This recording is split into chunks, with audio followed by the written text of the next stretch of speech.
let's move on to some other questions. I know we talked a lot and we did a lot, but I just want to get into some of these other questions if I can. What would you want to change most about our present political culture? I know you touched on a lot. You've touched on it before, and I don't want you to necessarily have to repeat. But let me tell you some of the things I'm thinking about. It seems to me to be a lack of accountability. Like if something goes wrong, or if something isn't done, or if something was supposed to be done and it wasn't done properly, there seems to be a lack of accountability. Nobody seems to get fired. Nobody seems to get replaced or made to come and speak to the people and really tell them truthfully in a very transparent and open way what really transpired. And also too, there's a perception of ineptitude that people have of politicians. It's as if they feel that politicians don't know what to do or even don't care what to do. What do you, and also the other one, that the idea that all politicians are the same. You know, he ain't gonna be no different from the next fella. I mean, like accountability, all politicians are the same. What do you think about some of those things? I fundamentally believe that all Barbadians have the right to take what they want to take, but who they want to take, but they have that ability and they have that right, as a constitutional right, as a personal right, and a moral right. I believe that. What I think Barbadians ought to do is to start to pick and choose who their mentors be. And they need to do that. Well, I don't have a mentor. I don't have a role model. But I can take things from people. There's a mantra I live by. This gentleman I follow on the street. I'm not on the street, but I saw him. And, you know, he stopped me and asked me for a change. I gave him change. And then we had a discussion. And amongst that discussion, he said to me, Paul, let me tell you something. I don't look for problems. Problems will always find me. I look for solutions. That is my mantra, sir. Problems will come to me. No matter what you do, you will find problems and they find you. Always seek solutions. And that's a man that some people say, no, he ain't know nothing, stuff like that. But for my one part, I take from everybody because they have something to offer and you don't know how it can benefit you. But because he's not a colonization or somebody else, bigger, somebody will say, no, you can't take information from him. But that's not necessarily true. So that's what you want to change about our political culture in the answer to my original question. No, I'm getting to that. Okay. I'm getting that. The thing is that what I'm trying to say in that aspect is that we need to first start embracing everyone. One, two, and Barbadians have the right to speak and to think what they want to think, but whoever they want to think. But they want to curse me, curse Paul for it. And God, they curse Jesus, curse me. That's up to them. But I know who Paul Ford is. And you have to know who you are as an individual. So when people criticize all politicians, they say, well, they have that right. Whether it's true or not, is not up to me to determine. It's up to them to find it for themselves. Simple as that. The problem we have, Sam, is the confusion with the word sovereignty. With our political system. The problem we have is the confusion of the word sovereignty with our political system. Let me explain to you what I'm saying. Barbados is a sovereign nation. But politicians or government should not be. You understand that? I understand. I mean, she shouldn't be a king.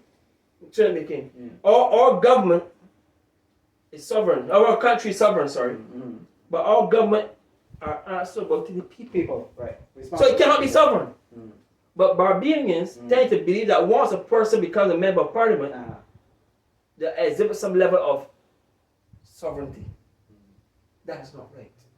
That is the problem of our government. That's the problem with the politics of Barbados today. Because we allow politicians to get this and behave as though they're kings and gods.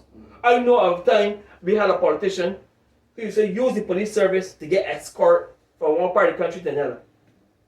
That's abuse of power at taxpayers' expense.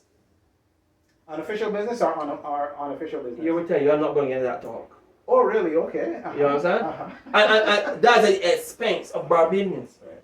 You understand me? That is a person exhibiting some level of sovereignty. We can't have that. No government should be sovereign because they're answerable to the people that put them, they employ the missionary people. So that's the mistake we have, that's the problem we have with our government today. And that's something I would like to see fundamentally change. I would see that there because it is no way possible that because you are in government, you're exempt from the law. Because you're in government, you're exempt from debt. Because you're government, you can no longer have the burden of having to go shop and things like that. I mean, these are things that we take for granted. And it's something we need to get serious about as a people. Because the politician, the member of parliament, the government cannot, should not, and in my mind, will not be sovereign. That's the problem I have with our government Right, system. so that speaks to the accountability aspect and your desire that not all politicians be the way how it currently is. No. Okay. All right, fair enough. I think that's a good answer. We got there along the long way, but it was necessary because you have to build your sovereignty. You're very, I would say, I don't know. It's probably provincial, but whether or not it's provincial, it's very interesting, and I like it actually. Okay. I'm glad to hear that. This All is right. good, right? All right. How do you expect to pull off such a change, though? I mean, given that there are two well-established political parties already known to Barbados, and we are so well entrenched in this culture of doing things. You know, they just like to say we're doing that the same way all the time. What? You know, like, how are we going to pull off changing the culture of the people and the culture of politics? If we look at the Bible, you had a man called Hezekiah. Hezekiah was one of the worst positions ever to be in as a leader. Hezekiah's father was a ruthless leader. Hezekiah's son was worse than his father. But Hezekiah was a man of God. Think about that. Hezekiah came into office, well, not office, but leadership. He was a real sovereign. After his father, right? And he did not stand to accept that because his father was this way, he could not change the people's heart. He could not help the people to understand the benefits of God. He could not help the people to understand what is meant by supporting or relying on a reliable God. He did what he had to do for God. You understand me? That's what the other person's father was. After he passed on, his son took reign. His son was worse than his father. But it did not erode what Hezekiah has done. So his son had challenges. His son had a rebellion. Because he would have done what he had to do. His focus was to erase his father's legacy. His focus was to erase the wickedness his father would have done. His focus was simple. Do God's work. And he did it. The NDP focus is simple. Help the people of Barbados. And we're going to do that. We will help them to understand every process. Every fraction of governance, every fraction of politics, every fraction of development, every fraction of representation, every fraction of participation. That's what the NDP is here for. It's not here to say we want to be Prime Minister of government. It's here to simply help Barbadians to understand. If we never become a member of parliament, anybody from our party never becomes a member of parliament, that's okay. But once Barbadians are educated enough to make sound decisions, we are satisfied. That's the objective. That's the baseline goal. Exactly. So I don't care what people have to say. We will have a lot of opposition. We will have persons cursing us. Let them curse. Let them speak ill of us. That's okay. But the more they speak ill of us, it gives us more reason to do what we ought to do, which is to help the Barbadian public. Because our agenda is 1, help the Barbadian public. 2, help the Barbadian public. 3, help the Barbadian public. When we do that, the country will see development. It will see growth. The people of Barbados will feel as though they had an opportunity to contribute, to participate, to take part, to get involved, to do something about their own development. Simple as that. That's our role, that's our goal, and that's our standby mantra. Whether or not people think it's sensible, whether they think it's wise or stupid, I don't care. Whether or not they think it's politically expedient. Or politically expedient. All right. I very much like that. And I hope that resonates. I seem to be doing a lot better than you, but you get 2 likes. Well, that's good. When you get 3 likes, then you're really batting strong. You got an opportunity. Okay, so tell me something. Let's change gears a little bit. What does the NDP think about the separation of church and state? I don't think it's a matter of thinking, but I think for my one part, there's a lot of separation that has to be done. But I think Jesus said it, render to Caesar what Caesar's and render to God as God. And we need to have the separation. Why? Because the spiritual entity of a country ought to be the balance for the secular industry of a country, entity of a country. And having two under a secular leader may pose challenges for one, development of spiritual abilities in country, development of religious abilities in country. Having two under a spiritual leader will infringe on the rights of the average person who wants to be atheist. Or who might be of a different Or religious, different religious background. yeah. Right. So the separation is critical for the development of a people. As I said, we did a lot more separation. There are other entities I think should be separated from government, because you cannot have people bogged down by a mass person. Right now in the United States of America, we had a situation where they reversed the Roe versus Wade situation with abortion. A lot of Christians will support that initiative, but you don't know what that person that is pregnant that wants the abortion is going through. You don't know what they'll have to go through, what that child that's going to come into the world might have to go through. Because when we were forced a child to come into the world and then there's no support for that child, what have we done to that child? We've done that child. I'm not speaking in support of it. I'm not speaking against it. I'm saying to you that when we sit down and allow one mentality, one perception, one thought process to determine for thousands or millions of people, we're damning the world, because there will always be rebellion. There will never be consensus. And that's what we need.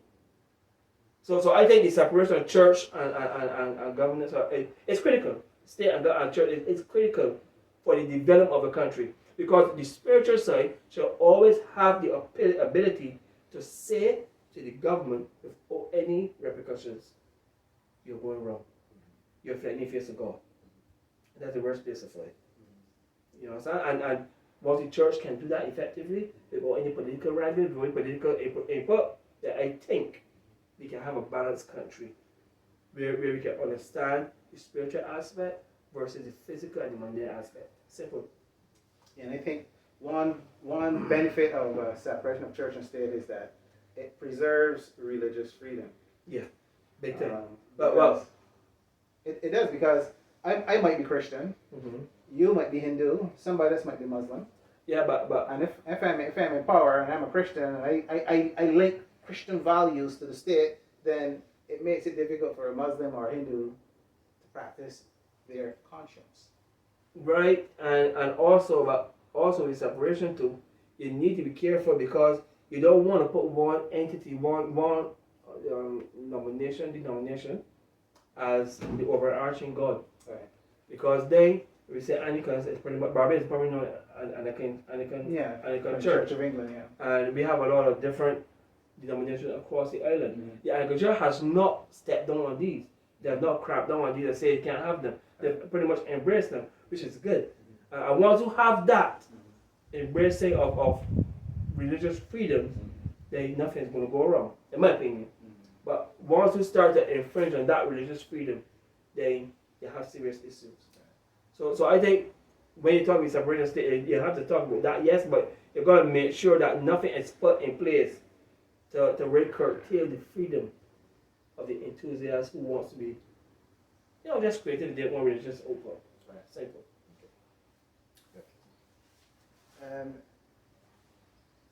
I will ask this question directly. I think that we've already dealt with it, but just in case it wasn't captured as clearly as some of our audience might want, does your party have any views that some might consider extremist or of special interest? Our special interest, again, and this may sound repetitive, is to help Barbadians.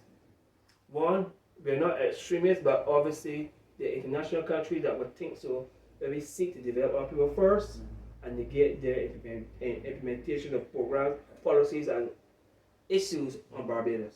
So simple as that. No communism, no weird fascism. I don't know how to embrace these terms, son.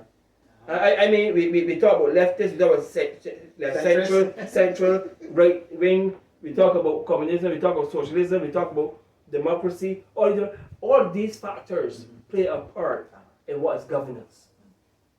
All these factors play a part in what is governance. So when you say that, you need to be one way or the other. What you're saying to me is that you cannot explore the opportunities that present to you by your people.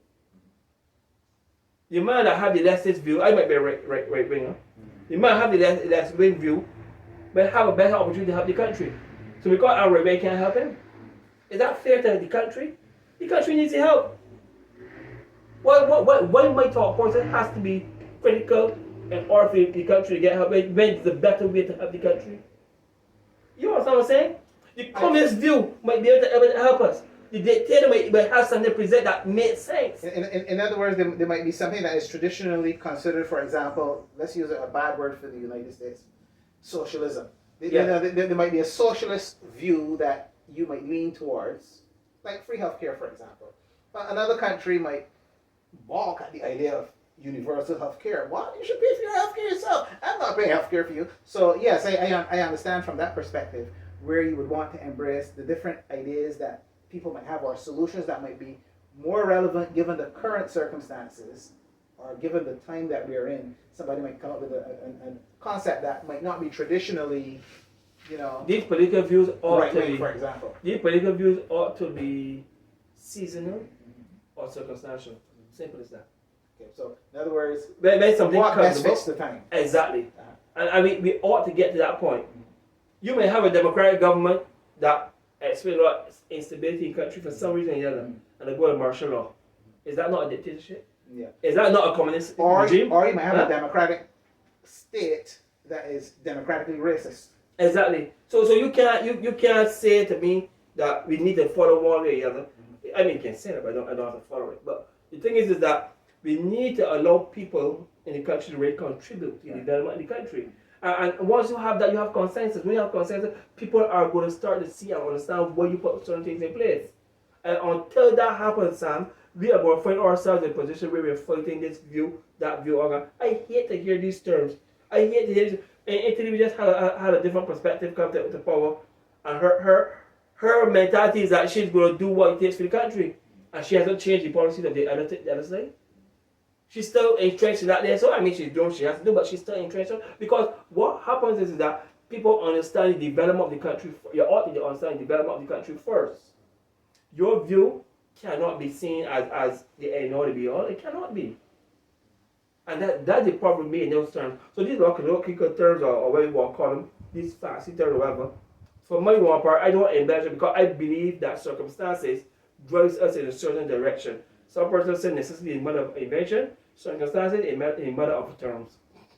Well, yeah, these are a lot of these are like economic philosophies that people try to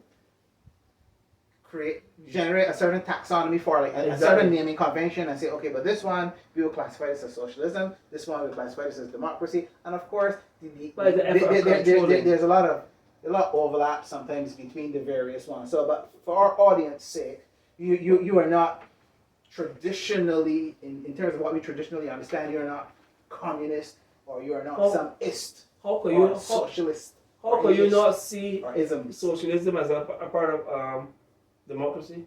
Well, it is, but it's something. You want people to be like capitalism is a part of democracy. Capitalism is not democracy. Capitalism is the dictatorship. Capitalism is an economic system, with a lot of free market. It is dictatorship. I wouldn't go down that road necessarily with you, but but I understand how some people, how you might be thinking of it. You might be thinking that we are dictating free market system, and I suppose if you want to nuance it that way, you can. I wouldn't, only because of how we kind of conventionally and traditionally understand these terms. But let's move on. Why didn't you just join the DLP or the BLP? I know you pretty much answer that because we talk about being structurally different. We talk about educating the people.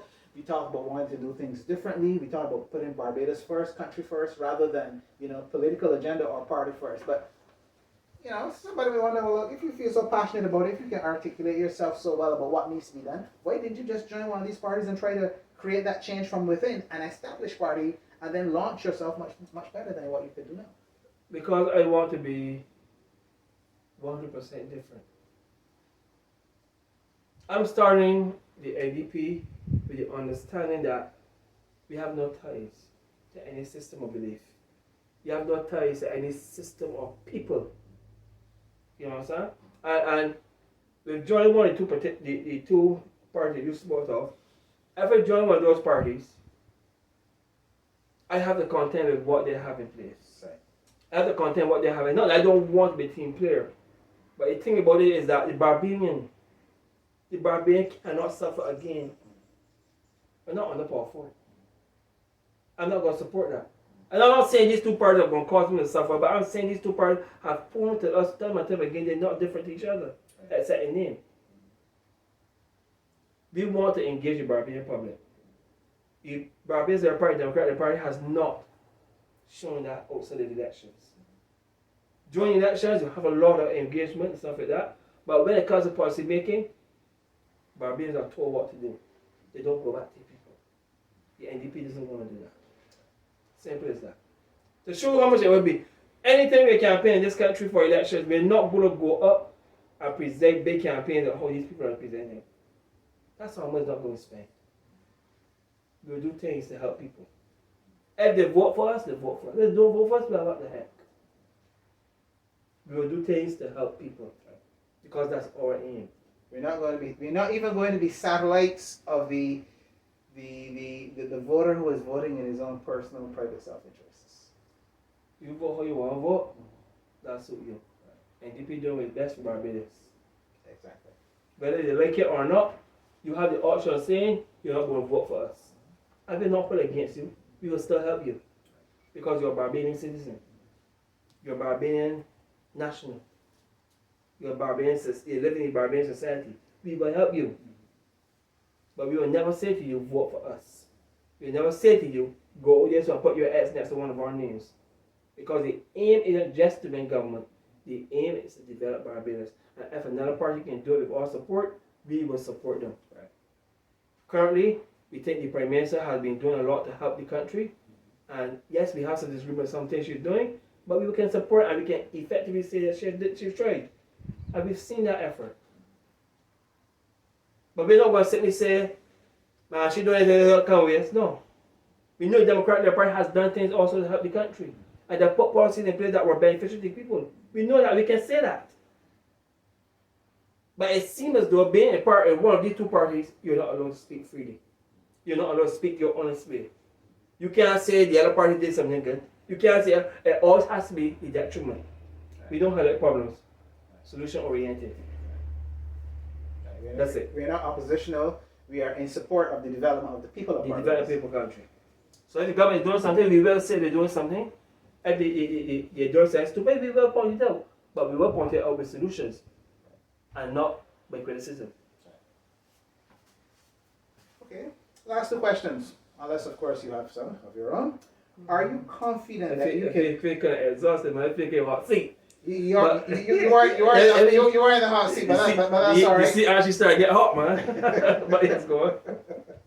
Are you confident that you can pull together a team of like-minded individuals to create the party of your vision? I'm confident Barbadians want change. I'm confident Barbadians want help. I'm confident Barbadians want to grow. Whether or not people are willing to come forward is another question.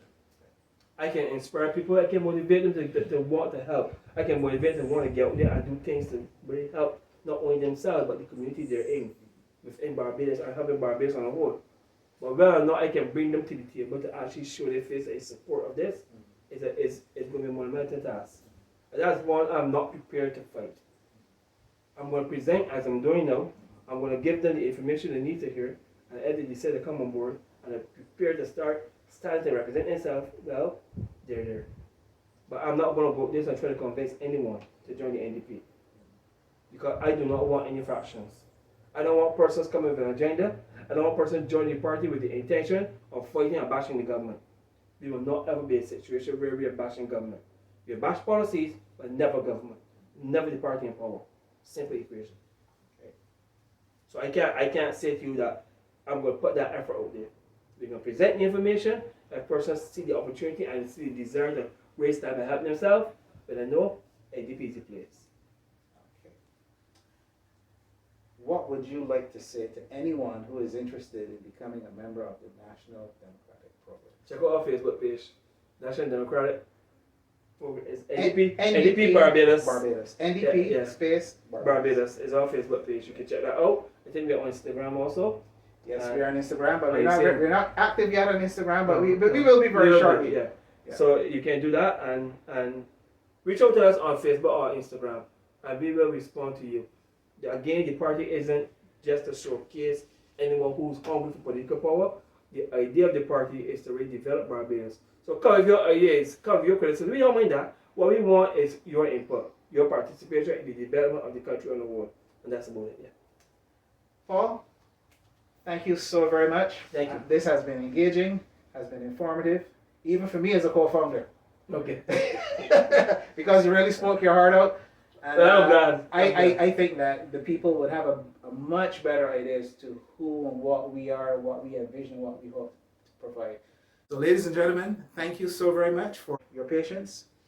And thank you very much for listening. And we hope that you would find it in your hearts to share our vision and perhaps make Barbados what we all truly want it to be. Thank you. I agree. Thank you very much too. Have a wonderful day.